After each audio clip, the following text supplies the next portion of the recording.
Hello, welcome to the new Dakota Boys Talk Movies. We are going to review a movie today. We're not just going to talk about movies, but review a new one. That was actually, we're recording this on May 3rd, which was the original release date for it until they bumped it up a week, just like they did with the last one. Avengers Endgame. We're going to be talking about, this is the culmination of, what, Dakota, 35 years? I lost track. It just seems like 35 years, man. Man, yeah. Iron Man, the one who started it all, it's like, it feels like forever ago. I mean, I remember seeing it in theaters, and it was the same year as The Dark Knight. That same summer, they were like a few months apart. Yeah. But man, that feels so long ago. Yeah, most people have already completely forgotten about the Incredible Hulk movie that came out that same summer. And that came out, and I remember going to that too. It came out on June 13th, because it was a Friday the 13th, and it came out the same Friday as The Happening. And guess which one I went to that opening weekend? Oh. The Happening. Hey, The Happening is still remembered. Yeah, and you know what's funny is I like it now again once I watch it as a comedy. But man, I like The Incredible Hulk. How'd you feel about The Incredible Hulk? You know, I liked it at the time, but going back to it is just, I don't know. It is a little hard to go back to. It's kind of, I really like Louis Leterrier who did it. Yep. But it's like, what Same. were they trying to do with this? I don't know. I feel like they were trying to make just like a really long, big budget TV episode. Well, that's the kind of vibe you got from the intro. Yeah, like they were trying to make it feel like the Bill Bixby show. Don't you even hear like a little bit of the music at some point in the movie too? Yeah. Like the intro is just like they use a lot of the same like styled shots and angles. And I really even feel like the way they had Edward Norton kind of act and the way they would show him leaving a scene or something, it was a lot like how Bill Bixby would be at the end of episodes where he'd be like basically walking off till he showed up in the next town or helped the next ranch family. But yeah, I thought it was still a fun movie, and I could probably still watch it, and I'd still probably think it's fun. But we're digressing, although we will be talking some interesting Hulk things. Yeah. In this episode. But yeah, so just there's bottom line, there's no way to talk about this movie without doing spoilers, so obviously we're just going to have to do spoilers. Be warned. You know, like, the entire world has seen this movie twice already. Yeah. If you haven't seen it already, what are you waiting for? And honestly, it's one of those things, too, where the minute you say you liked it or didn't like it, people act like that's a spoiler, too, which maybe it is. I guess at this point, we're just going to say it's on you. You've been warned. Stop now if you haven't seen the movie and care, and we'll just tell you should go see it in theaters. Try to find that happy place between hydrated enough but not going to have to go to the bathroom too soon. I feel like I hit that really well. I did a really good job. But my back was killing me the next day. Did your back hurt the next day, Dakota? No, I didn't have to hold it that long. Basically, I think it was like the last hour of the movie is when I had to go, but not too bad. I'm going to talk about pee. My back hurt. From sitting in a chair for 3 hours straight. Because I didn't move. Because I got there a half hour early, and I didn't move the whole movie. I actually got there a little bit late because, I don't know, they were having some problem with their Coke machine. That doesn't sound like our theater. Our theater never has any problems. And this father with his daughter was just having the worst time of it, screaming at the machine. Oh. And the sad part is they probably went to like Breakthrough or something. Oh, man. They probably didn't even go to Avengers. I think they did go to Avengers. Oh, well, that's good. At least they got something. I think they were in the same theater as me. Yeah, because it was in like, 4 theaters? Oh, yeah. Yeah, big movie. This is a big movie. And this movie just, at this point now we know, because we're not doing some sort of early review, it shattered.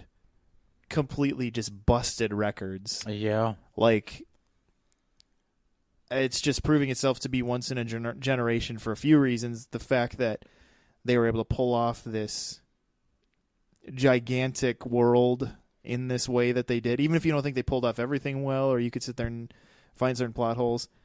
The bottom line is these are successful. This is a successful franchise that pulled off something that's really never been done at this scale. And then the box office just proving that it has a sting. Like people are still caring.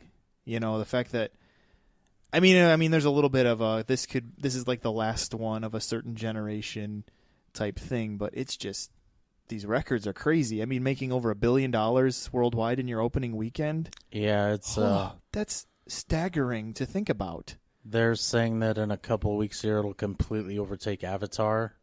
Yeah, their total revenue. Which Avatar's had that record for a decade. Yeah. And so just crazy numbers. Crazy numbers in a lot of ways. Long movie, big box office. I am going to throw this out there. We should all probably get ready for James Cameron to start talking crap about the movies. You feel this coming because he's got a new Terminator coming that he's involved in. He's got, 17 Avatar sequels? How many are there now? He says 40? 5, but 5 dozen? I'm hoping he J.K. Rowling's himself and he screws up one of them, and we don't have to worry about the others. If he J.K. Rowling's himself, it'll be the second one that he'll screw up because one of them is, I think he's trying to steal some of whatever Aquaman's mojo is because it's supposed to be set underwater. Of course it is. And I'm like, with these people talking underwater, like kind of like Aquaman, and it's like, so it's going to be the Na'vi still. I don't know. Who knows? Well, it's not. We'll get there when we get there. We're talking about Endgame, and Endgame. Well, I mean, it basically picks up not too long after Infinity War is how the movie kind of starts. You have everything kind of going to crap for everybody. Yeah, things not going well, and that's why we just have to be very clear. It's gonna be spoilers because this movie's just picking up and carrying on from where Infinity War's shocking ending of half of the universe being destroyed, Thanos winning. Many characters that we came to know and love and enjoy over the years just ashing away, and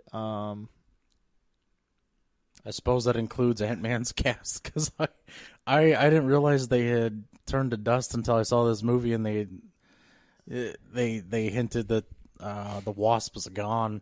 Well, that Ant-Man and the Wasp has a post-credit scene where everybody dusts and he's stuck in the quantum realm. Yeah, I did not know that. Oh yeah, I didn't see that movie. Yeah, and so in Ant-Man, yeah. So we'll just kind of get in to this movie. Dakota, where do we start? I guess there's a lot going on in this movie. I really liked, I guess, this how the Avengers just got together and said, let's be the Avengers. Yeah. We lost, but let's avenge. And I really liked, oh my gosh, they pick up with Tony stuck in space with Nebula, and he looks 90 years old. Yeah. He was so emaciated, and his beard was white, and... Yeah, I thought that was pretty interesting. Because I assumed that, they had just left the planet they were on. They were heading back to Earth. And they were, but they weren't going to make it. They were running out of everything. And for a brief second, though, you're like, oh my gosh, he's going to die on this thing. Yeah, you're kind of sitting there thinking, like, okay, Iron Man, if he's going to die, it's got to be something heroic. And you're trying to figure out, like, man, this is pretty early on. Where are they going with this? And he's with Nebula, and they have, like, this weird relationship on this ship together where, he's kind of just wrapping his head around everything. I mean, Iron Man, they really set him up over pretty much since, I would say, Age of Ultron for sure, of just feeling the weight of his responsibility to protect the world. Yeah. Ultron, whether you loved or hate that movie, Ultron was created because of Tony's, basically, he feels like a prophet in a sense because of just what he went through in the first Avengers and then things going forward where he's like, something's coming and we have to be ready. And then this was just like him. I mean, I think they really do a good job at showing how everybody's feeling the loss, but how Tony and Captain America are feeling. We really get a sense of of Iron Man and Captain America's levels of what that means to their philosophies and their ideologies and things like that.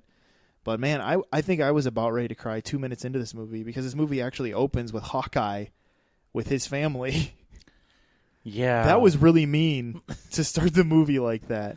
But they really wanted to set up the trajectory that these events set Hawkeye on, where he comes into the story, which was pretty depressing. Yeah, it really set the tone, I think, for, let's just call it the first act of the movie. Yeah, for sure, Act 1. It really set the tone. And it kind of lets you, I mean, I think we all knew that our expectations were probably going to, for this movie, no matter what happened, we were going to see some things we probably weren't expecting. Yeah.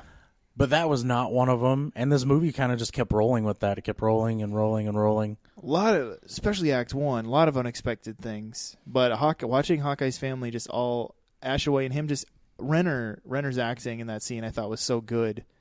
With him like, where'd she go?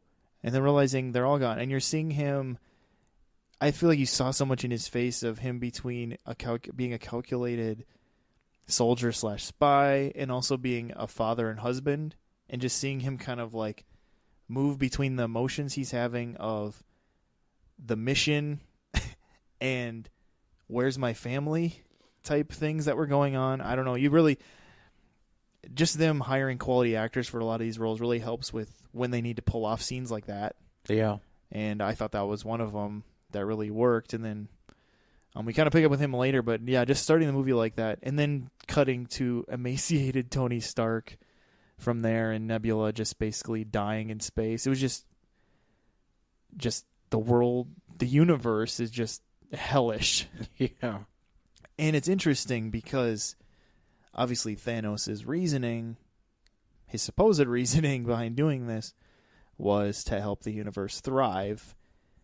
And it's hard for the universe to thrive when they're all just in this state of shock and mourning.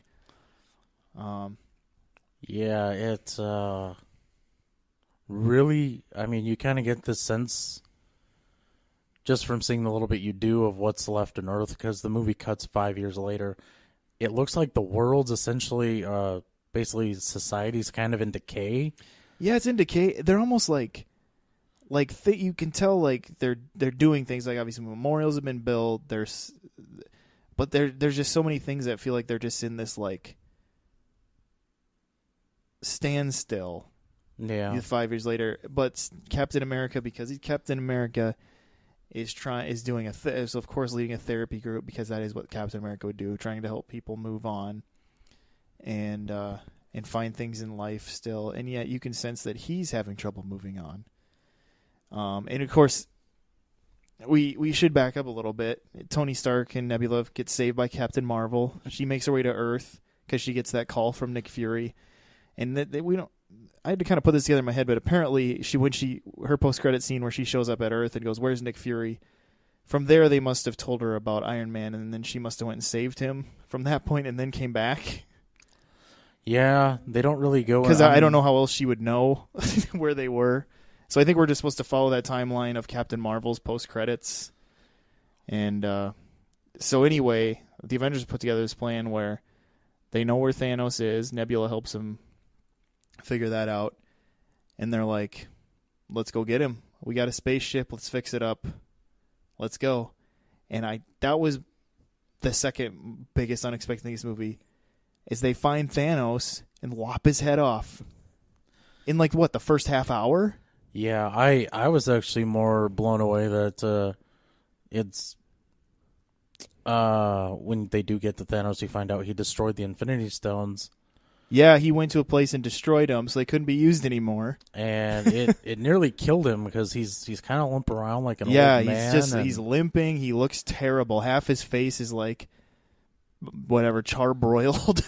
Yeah, and it's just from that point, like, I think the movie just really just turns so far down. Like, you're just like, oh man, where do we go from here? Well, it's interesting because they have Thor come in And of course, he lops his head off after they confront Thanos with a few things, realize what he did to the stones, and Thor just goes, basically, I did what I should have done the first time. I went for the head.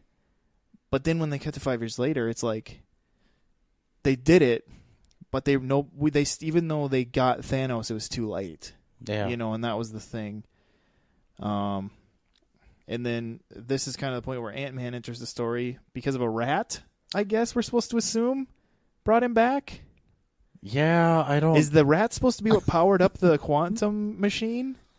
Or was that just the rat just happened to be in the van when it powered on? I think what we're supposed to assume is it just tripped something and it turned on the machine. That's a pretty nice coincidence. Yeah, it's just don't dwell on it too much. That's what. Yeah, and it's kind of one of those things where,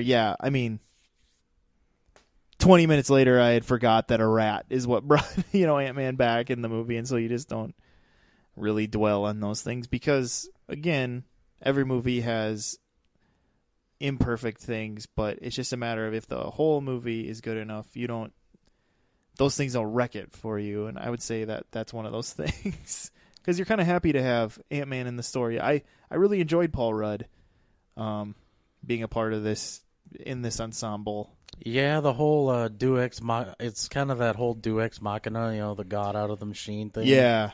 Except this time it was a rat fiddling with the machine. I don't know what the Latin phrase for that is, though. Yeah, I don't know. Ratus ex machina. Yeah, yeah, and then so Scott is released from the quantum realm, and then they do a very convoluted explanation very quickly to help us understand the rules of time travel in this Marvel Cinematic Universe, because it isn't really time travel. It's reality jumping, kind of. Yeah. Dimensional reality, where it's like, if you change something, you're not changing your future, you're just causing an alternate timeline type thing, is what I was getting. Yeah, that's something that people, when it comes to like time travel movies and shows, it's always hard. It's kind of, that's become like the cool idea, like, oh, you're not changing the past, you're creating an alternate timeline. Yeah. Like that, all that horrible stuff, that still happened. Yeah. And you going back in time, it didn't change it, you just created an alternate reality. Yeah. Which, I think that really caught on around the time of Days of Future Past. Sure. People were like, oh, that timeline still exists where the X-Men were just annihilated, horribly. It's just they're in a different timeline now. Sure. Yeah, it's kind of... Because the thing with this, because, in Back to the Future, Marty's parents when they aren't getting together, he starts to disappear. Yeah. Whereas that wouldn't have happened according to this MCU version of how time travel and time messing works. Yeah. Which really changes the whole theory of the butterfly effect. Because the butterfly effect would only matter in a certain shoot of the timeline, but maybe not. Yeah. Anyway, they explained it enough where it's like, okay, let's just move on. Yeah, of course we're... to be honest with you, I was a little sad that we didn't get to see the actual Hulk in this. Was a little... Yeah, because here's... Like you said earlier, we're going to talk about the Hulk. Now, here's the deal. We got the Hulk that I thought would end up happening in this movie. We got Professor Hulk, where Bruce and the Hulk basically work out, and then Bruce must use some sort of gamma to cause it to take effect, where they basically mesh into one being. Yeah. Where he talks and basically has the mental capacity of Bruce Banner, but he looks mostly like the Hulk. Yeah. Although from what I got from the movie, he wasn't as strong as the Hulk. Just saying. He was, he's maybe like a little less strong. He's still pretty strong and apparently can't probably die still. Yeah.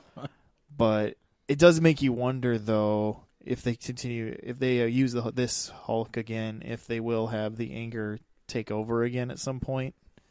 I don't know if they're going to do anything more with this Ruffalo Hulk.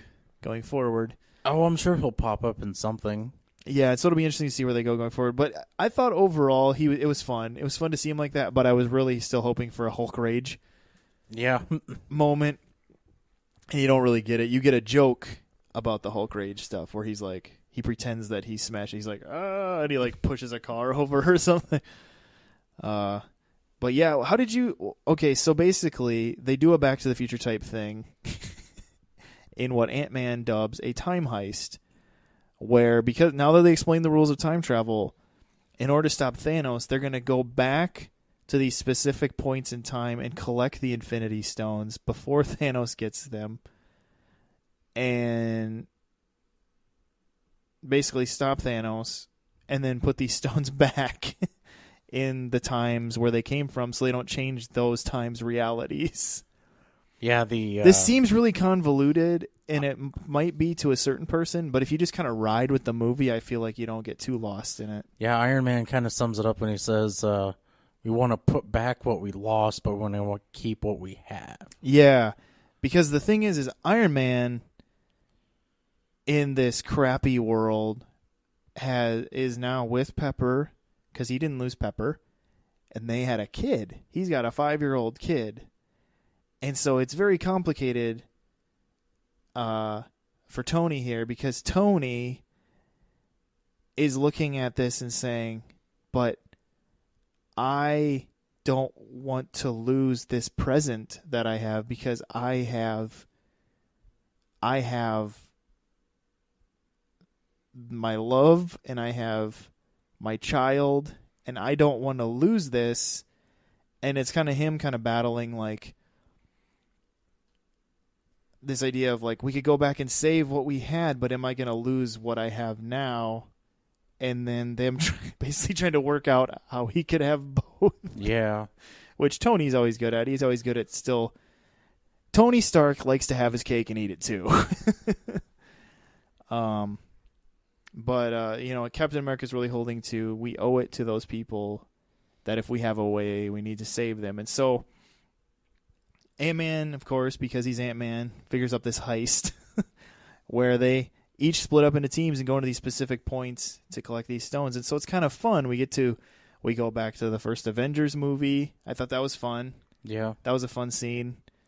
Or fun there's part of the movie. Yeah, there's a lot of characters that pop up from these older Holy movies. Holy cow! It was great. That we never thought we'd see again. Oh my gosh. Yeah, like the way they used Sitwell and had Frank Grillo's character and some of those other just tough background guys just pop up again. That was a lot of fun. Yeah, there's a scene where Cap, wearing his original Avengers uniform, gets in an elevator with these guys, and you just think, oh man, are we about to see a repeat of the fight from... They're really, really leaning into like it's going to be the elevator fight again.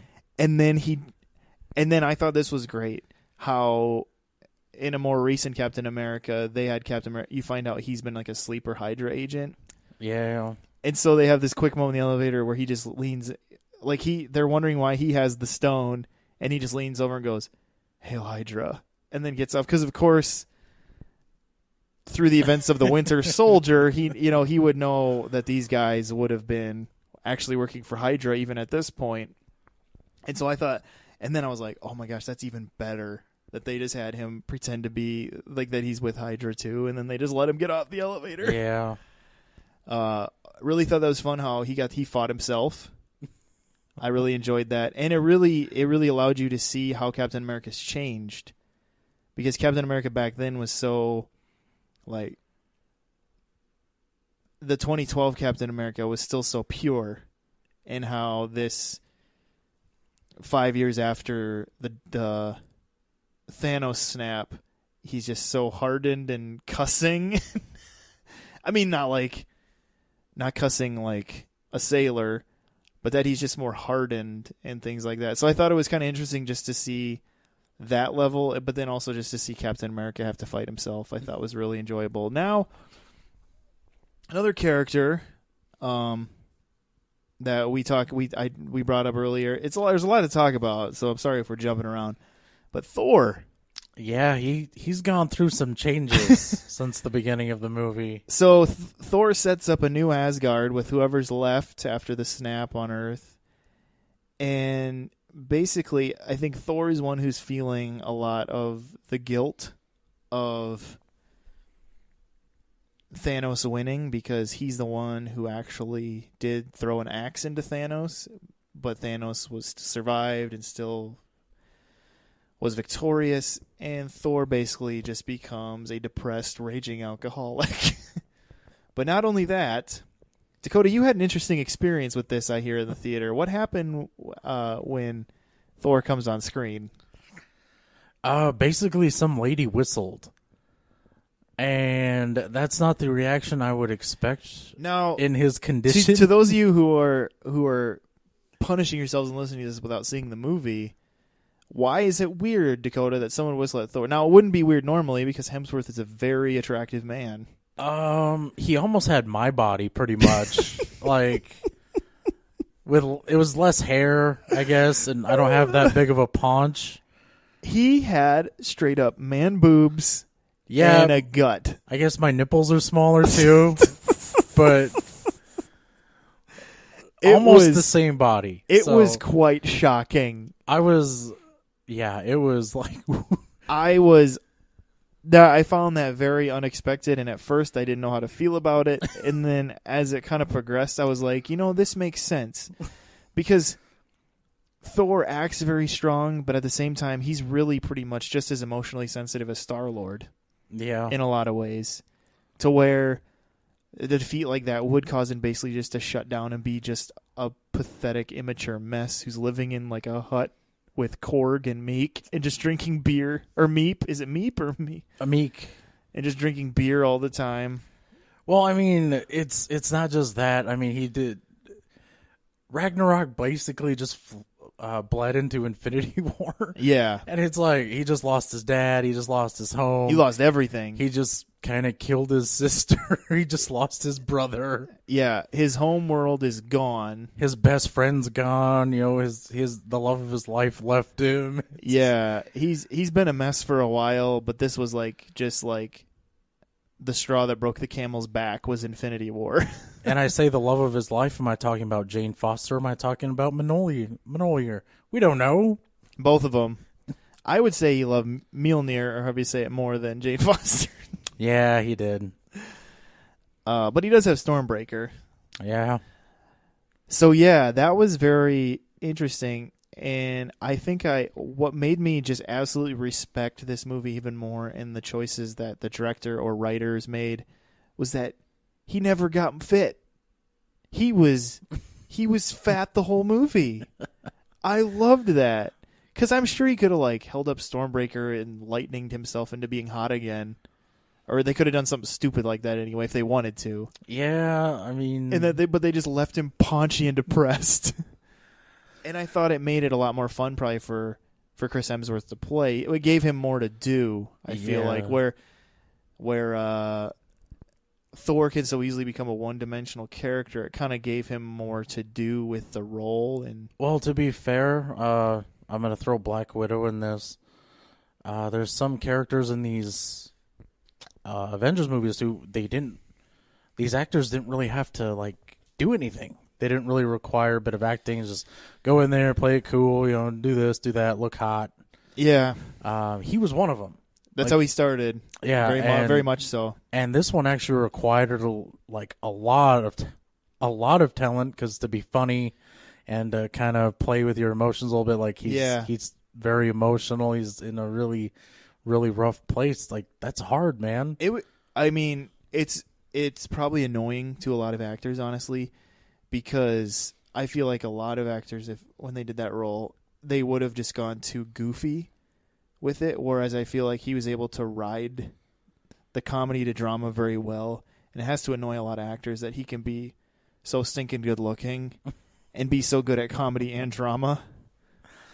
But can he sing? Probably. Who knows? He doesn't need to. There you go, Taika Waititi. There's a Thor 4. An idea for Thor 4. Oh man, he can always have Hugh Jackman do his singing for him, so you can get a little Aussie in there. Oh man. So yeah, speaking of which, how'd you like the Hawkeye turn where he became a samurai triad assassin, basically just trying to fill the empty void of losing his family by killing bad people? Oh, honestly, I I guess I can relate. I mean, everyone in this movie they all had this loss, but I think his was a lot more. And it's Yeah, he felt his more at that just he was probably gut honestly level. the most relatable one of this whole movie because it's like, wow, you just lost your kids and this wife, and You're just a guy. you're alone now in this world. Like, where do you go? Like, how do you make sense of everything? Yeah. And to steal a line from another movie, he had a particular set of skills, Yeah. and not to kind of attack the character, but he does have this like kind of violent background, and it does make sense for him to kind of like lean towards, well, these people who are alive who shouldn't be alive, I'm going to make them pay. Yeah. Yeah, So- because that's really what happens is that he's going around the world basically just killing the bad people because he's basically just pissed that they're alive, yet all these good people aren't. And it's also trying to fill that emotional void he has. I thought the sword was a nice touch. The sword? Yeah. Yeah, because does he ever have a sword in the comics? Like, is that a thing? What this movie is playing off is he did adopt a new persona, Ronin, which anyone who knows what Ronin is, it's basically a masterless samurai. Okay. So I think that's what the sword was supposed to kind of harken back to. Interesting. It's funny how often these Marvel superheroes fall into learning from the Japanese. You have Elektra, Wolverine, Hawkeye, Daredevil. they all go by the samurai code. Yeah. But I guess when you think about it, samurai were kind of maybe the closest thing to a real life superhero. Where they were these like ultimate warriors who had like this super high moral code. Yeah. So I guess it would make sense that that's what they would do with superheroes, kind of in that same vein. And samurai movies were kind of like comic book movies before there were comic book movies. True. Yeah, and then how did you feel about the way Thanos came back into this story? Because this isn't just because they lopped his head off doesn't mean he's gone. I'm going to be honest with you. I was a little underwhelmed with Thanos. It was interesting because he stole the show in the last movie. Well, he did. It was his movie. Yeah. Yeah. And I think that's what made it weird. And when you see, I'm going to call him younger Thanos. He's 2014 Thanos. He's basically just like a regular villain in this, kind of like, oh, gotta go kill some bad guys. Yeah. Did you like his giant Witcher blade or whatever that thing was? I don't know. I thought it was cool. Yeah. Certainly looks cool in the end fight scene. I liked how they had him hold it and twirl it. Like, it just looks like it weighs 3 tons, and he's just flicking it around like it's a pocket knife. Yeah. I thought that was just cool that whoever did the Thanos work, like they thought enough to be like, let's make him just be effortless with that thing to make you really still feel his strength. But yeah, it was weird, and I think it's because the last one was so like his journey. To all of a sudden be like, this one is like, I wouldn't say he was mustache twirling because he was still good in this, but it was like, yeah, it was weird to see that switch where, but this really they wanted this movie, you could just tell, to be the Avengers story. It was their journeys. The last one was Thanos' journey, and this one was closing the chapter really on some of our heroes we've been with since about the beginning. And so okay, Dakota, here's a question for you. So all right, hit me with what you got. All right. So obviously they had to go collect these stones. The Soul Stone. What was their plan there? We knew what it took to get the Soul Stone, but Is it because nobody knew except Gamora and Thanos? Yeah, I don't think she told him either. Just assuming by the way things play out in the movie, how what it took to get the Soul Stone, and that's basically, if you look at it that way, it kind of explains what happens. Because like they get there, and it's like, oh yeah, we have a soul for a soul, huh? It's like, yeah, but I guess they would now that when you think about it though, they wouldn't have known the price to pay, and so the two that end up at the place where the Soul Stone was were Hawkeye and Black Widow. Dakota, how'd you feel about that scene? Oh man, it was so up in the air because when they finally realized what it's gonna take to get the Soul Stone, I seriously thought Hawkeye was getting ready to just take out wow, I can't believe Black Widow. Yeah, Black Widow. I almost called her Captain Marvel. Shame on me. But yeah, it was just one of those things. Okay, so there's a scene early in the movie where she's sitting at a desk and she's talking about like,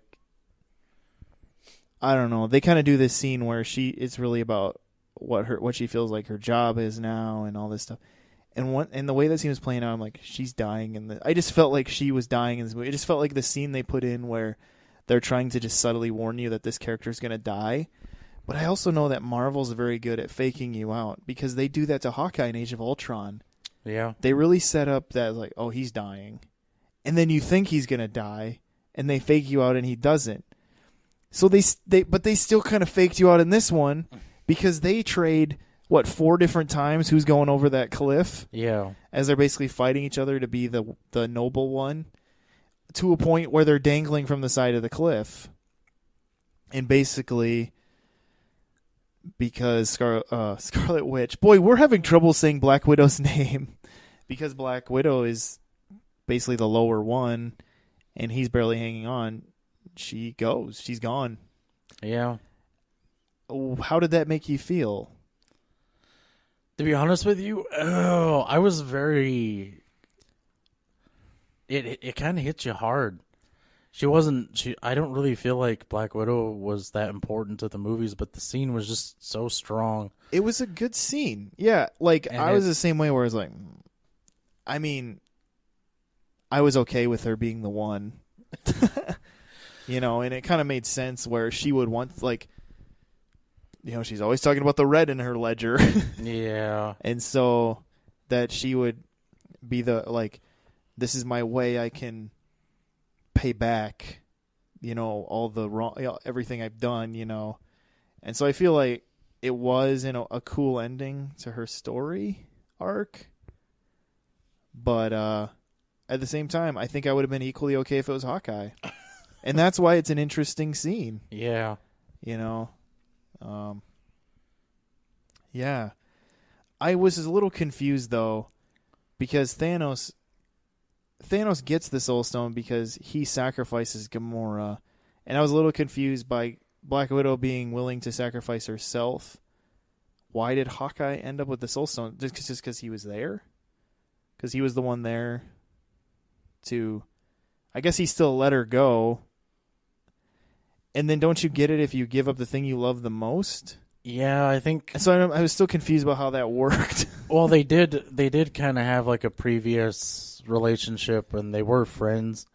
I think it's supposed to kind of basically come down to she was the only person that he really cared about. That's true because his wife and family were gone. Yeah, and I think she still really cared about him. I think she cared about all the Avengers a lot, and particularly him just because they knew each other forever. Yeah, Budapest. And she really probably felt his loss, like, oh, this family of his is gone. Yeah. And... well, she's the one who found him, was yeah. looking for. And they even kind of subtly hint at the depth of their relationship in Winter Soldier. She wears a necklace that has an arrow on it, and Scarlett Johansson wanted to do that just to, like, just harken back to, like, her, not necessarily the like intimate love, but just like the love she has for Hawkeye. Yeah.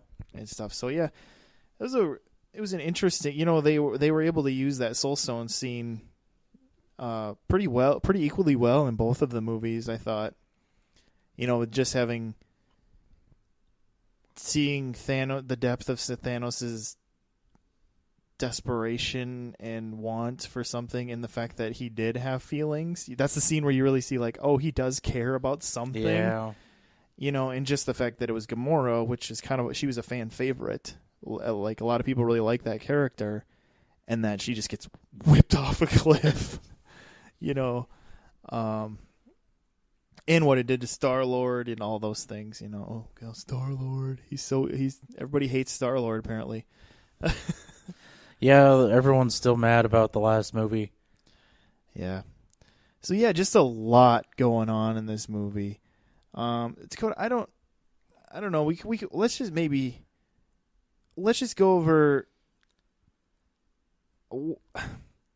Kind of our favorite parts of yeah, the movie. maybe favorite parts. Don't want to spoil the complete ending.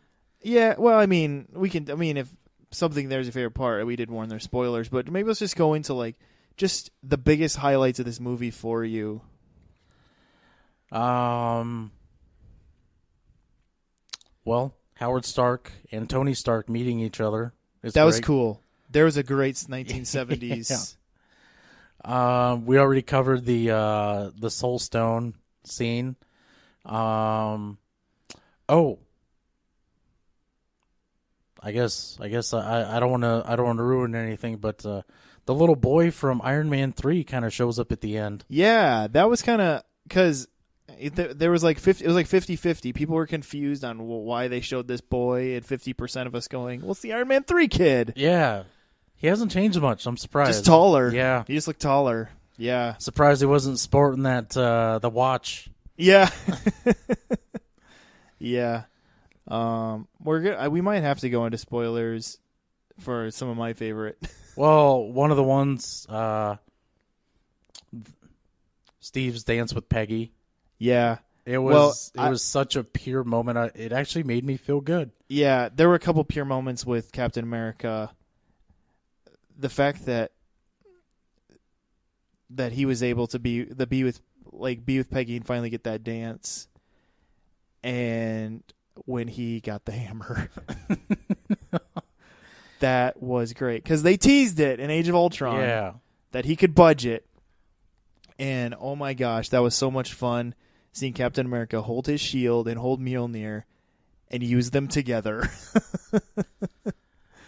That was cool, and we should say, for those of you who again are just torturing yourself by listening to this and haven't seen it, when Thor the Dark World plays heavily into this movie. How did we not talk about this yet, Dakota? That is, honestly, it's my least favorite MCU movie of all time. Isn't that hilarious how much that plays? Like, you spend a lot of time in Thor the Dark World. Yeah, Renee. In this movie. But that, all that to say, that's where he gets his hammer back when he goes there. But yeah, go ahead, sorry. Then one of my favorite parts, the scene with Renee Russo. She played Thor's mother. Yeah. She has a little bit part in this, and I think it was like a real inspirational moment for him. I think he finally got it together in that moment. Yeah. And he's like, oh man, here's this one person that I really care about that's not here anymore for me, and she sees how far I've fallen. But she's still just rooting for me. I got to keep going. Yeah, and I loved it too because she didn't look at him and be like, "My God, what happened to your body?" It's like, it was such a good scene. It was like such a great Mother's Day scene, as I feel, because it's like Thor. Yeah, his mom is probably who he loved more than anyone in his life, except for maybe Mjolnir, as we've talked about. And I thought it was so cool that they found this way for him to go back, and that's what he needed. He needed his mom to just remind him really of who he was. Yeah. And I thought that was so cool how they did that. And it was a really cool scene. And Renee Russo, it's just, like I said, they just fill all these little roles, even with good actors, where she can just come in and just nail this little scene, where they didn't just pick some random woman to be that, and then like, oh, we got to bring back that random woman again, and then she's not real good in that scene. But since they had a quality actress there, it made it a quality good scene. Some stock footage of Natalie Portman. That was so weird how she was just like, it was her. Or did they digitalize her face? Or was it a deleted scene from Dark World? Or what was that? I think her laying down for the nap was like the only thing in there that maybe she did. Oh, yeah, it was weird. And then I'm like, was this a deleted scene or something? Because it was just like,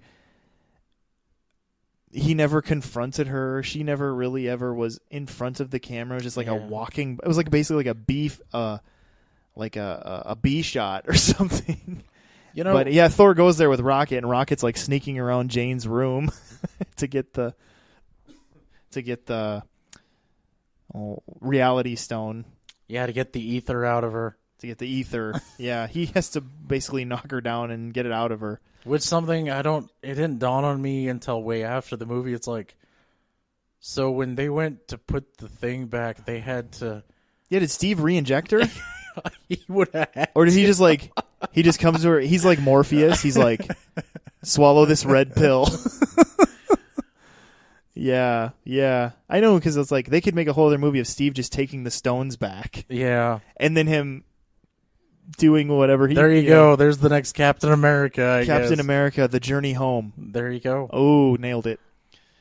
Oh, man. You know, I'd go see that. I'd go see that too. opening. I would in a heartbeat. You know why? Because Chris Evans is so good in that role. Yeah. Maybe a couple of years down the road when he misses doing these roles. Yeah. Because he says he did say he kind of needs a break. I mean, can you blame him? Yeah. I mean, Sigourney Weaver was like that. You know, she was tired of playing Ripley, and then she's like, yeah, Alien 4, anybody? What if they did a limited series on Disney Plus, and it's 6 episodes, and each episode is a different stone?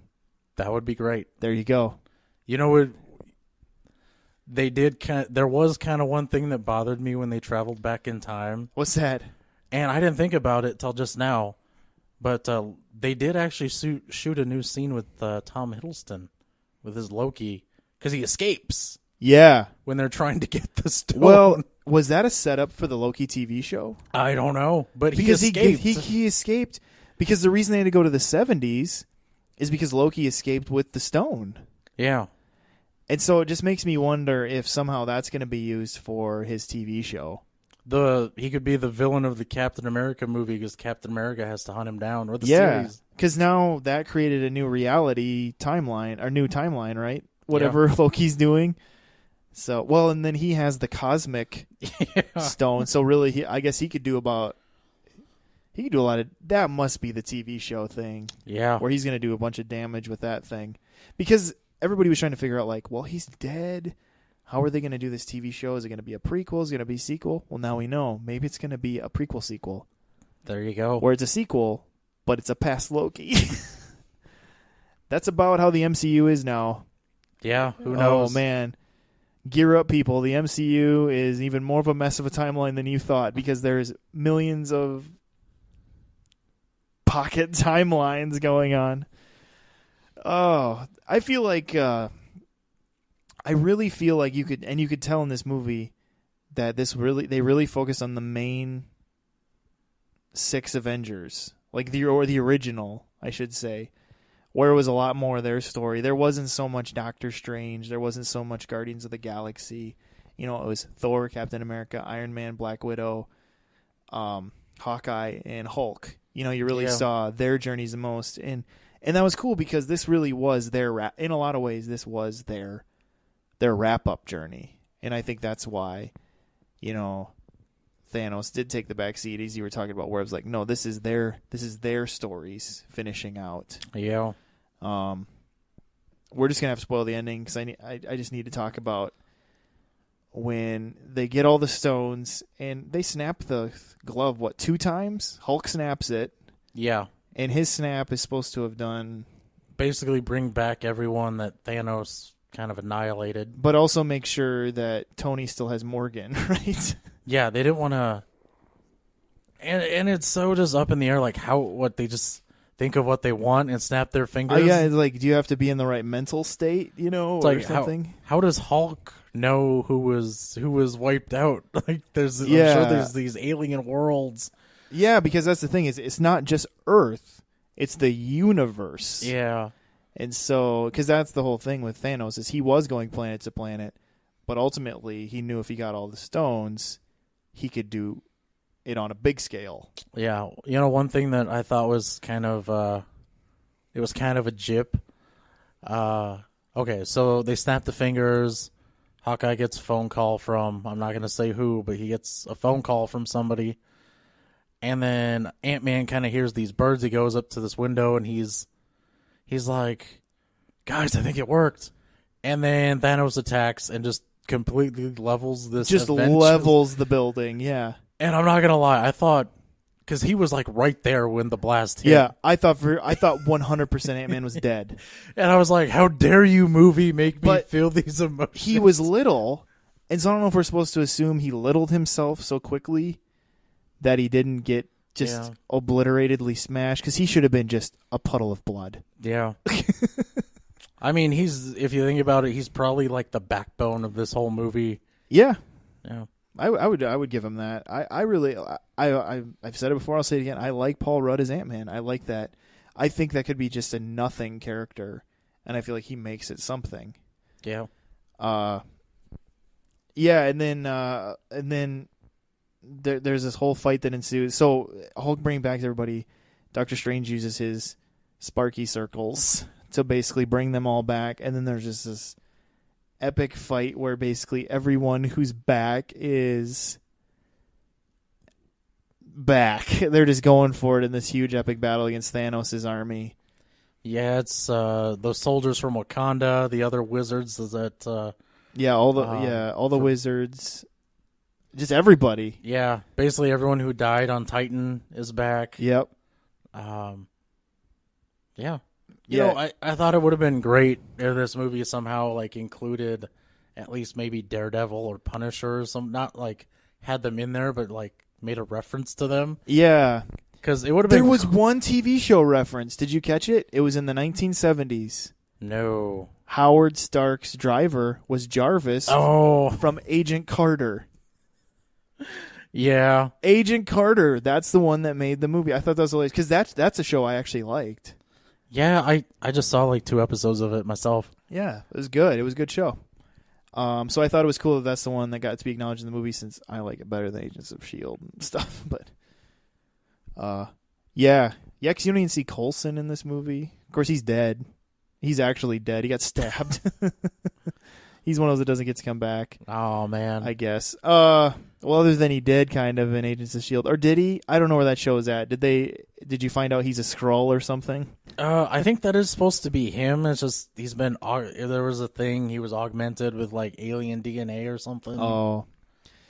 Yeah, and so there's this kind of this big epic fight, but in some ways I didn't feel like it was that epic. There was a lot going on, but it was never like, it never felt like, like Braveheart. It never felt like a Braveheart fight, I guess in a sense. But it was cool to see everybody fighting together. Pepper was in a suit, which was fun to see. There was one kind of like moment that I thought was okay, and then they just kept adding people to it, and I'm like, okay, we get it. #MeToo. Because there was this cool. It's like they had to up the moment from Infinity War, where the 3 women fight the woman, Thanos' child that's a woman. Oh. In that ditch thing. Yeah. And Black Widow's like, she's not alone. And then the 3 women like fight her together. And there was like this quick scene in this one where it's like, there's like a group shot of some of the women, but then all of a sudden Wasp comes in and this woman comes in, and like every woman of the MCU's in one. It's like, why are they all in the same spot at the same time? It didn't make any sense, just for the sake, I think, of being like, we love women. So, I don't know. I just felt like a studio note. Yeah. That, because I would have been okay with it, except it just kept going on, and they just kept adding more women to the shot. And I was like, okay, this is a little over the top. You know? Yeah, it was just. I'm willing to go there. I'll say it. It doesn't mean it wasn't cool. It didn't make any sense. I guess for the most part, I don't know. Or Brie Larson came up with it, since she's apparently like a psycho-feminist in real life, I guess. Anyway, we'll move on. So the thing that really I thought was cool was how they tied up Tony's story, where he finally got to do something right. Yeah. Because he screwed up a lot.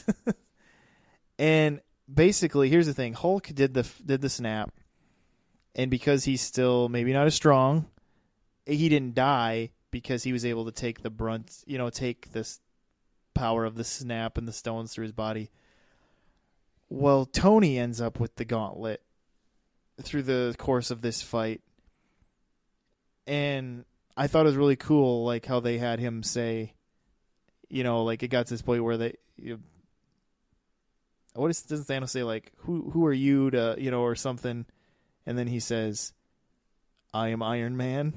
And I thought that was cool how they harken back to his line. And then Tony snaps Thanos and his army away. But Tony is no different than you or I, except very smart.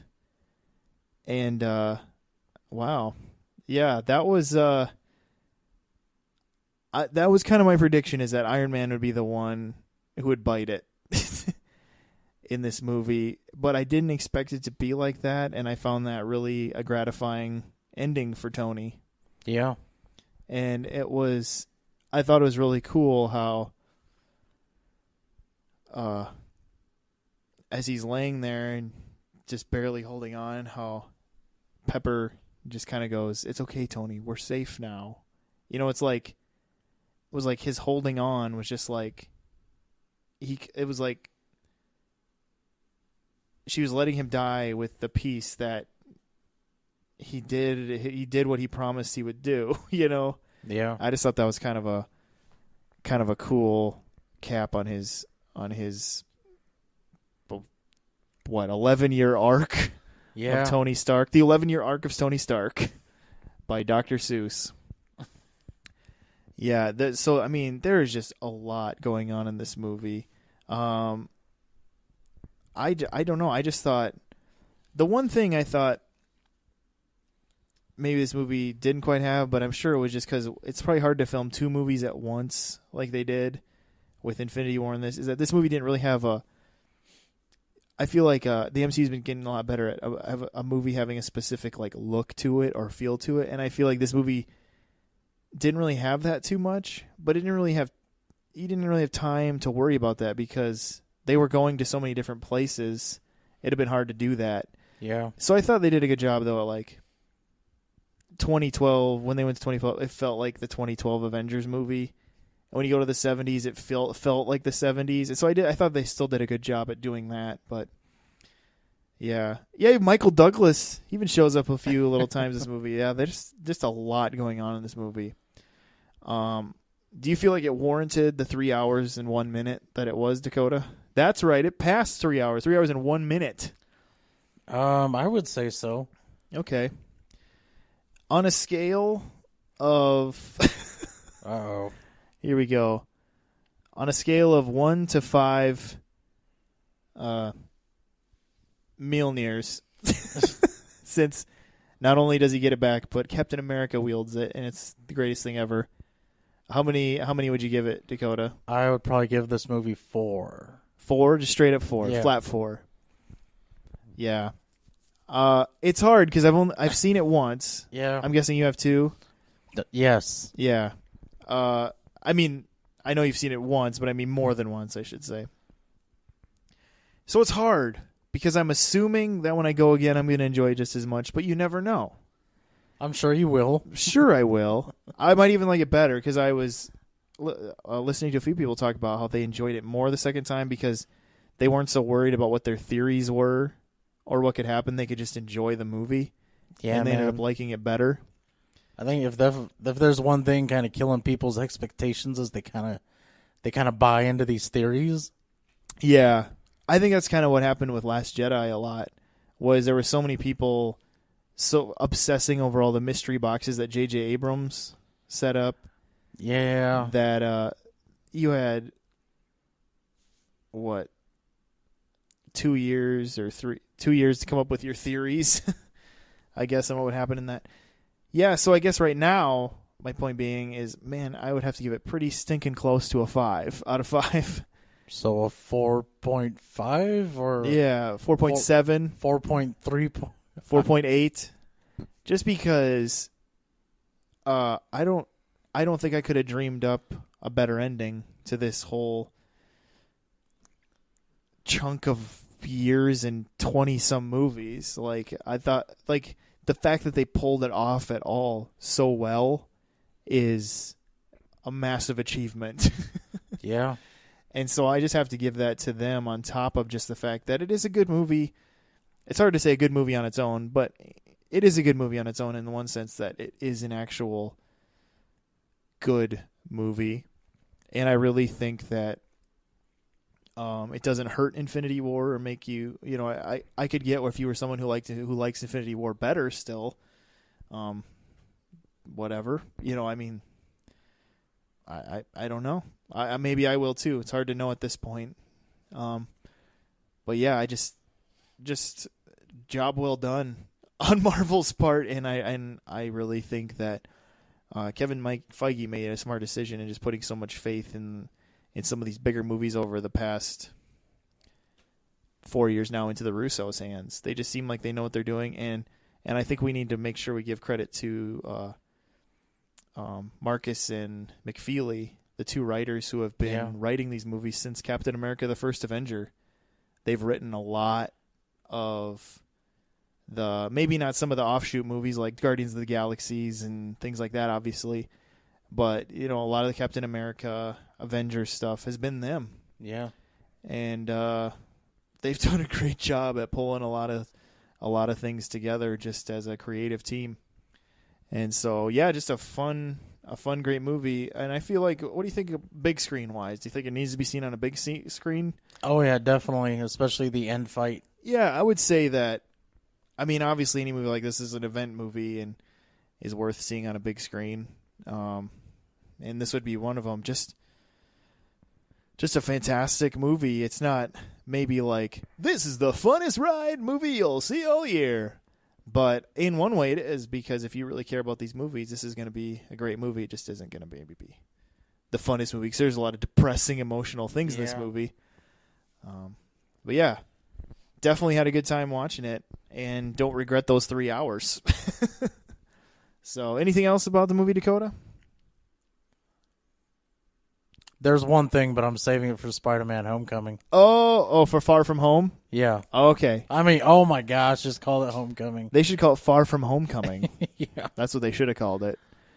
Yeah, so that being said, we're going to wrap up this episode. We've kept you long enough. But we're glad you listened to this episode. We hope you continue to listen to our different episodes, our reviews, our if you go back, we do episodes about different actors or just types of movies we like. So yeah, I can go back and listen to those. There's been a spike, Dakota, in that What If Justice League Mortal What If episode we did. Really? Just keeps getting checked out. And so I keep thinking we need to do some more What If. So I say that to throw out there, if you have any movies that never happened that you think we should look into, maybe it's one we've never even heard of, you should throw it our way. We would definitely love to look into it and talk about what they were going to do with it. I find that fascinating sometimes, what movies studios had planned and maybe didn't follow through with, just because it's interesting. Or the people that were attached is always interesting too. Yeah. And so if you have anything like that, we would definitely be up for that. And there's a lot of them out there too. There is a ton. Big studio movies that were just boom. That had a lot of money even thrown their way at different times. But yeah, where you can do that though is you can like us on Facebook. You can comment on YouTube. Because we put all these episodes up on YouTube, so you can like and subscribe in those places to let us know about these things. And obviously we're on iTunes and all those places too. So yes, we hope you're doing that and finding those things. And we thank you for listening to this episode. This is Steven. This is Dakota. See you later.